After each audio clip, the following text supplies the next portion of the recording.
จบจากการตัดสินในออบีที่3ทุก5ในสนามเราจะเริ่มประกวดที่สนาม1ด้วย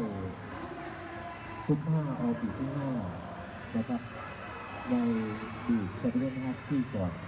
นะครับเซเว่นฮาร์ตี้ในรุ่นเดอร์บี้ขอเตรียมตัวนะครับ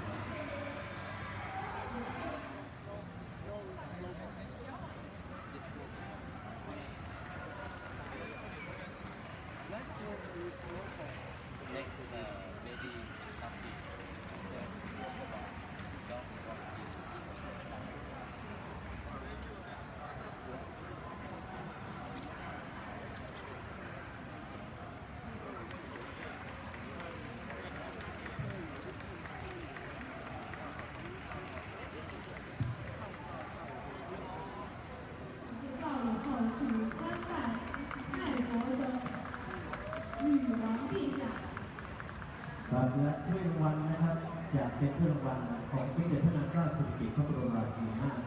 นะครับ现在采访很犹豫，他会把第一名给谁呢？ Best Show is Saturday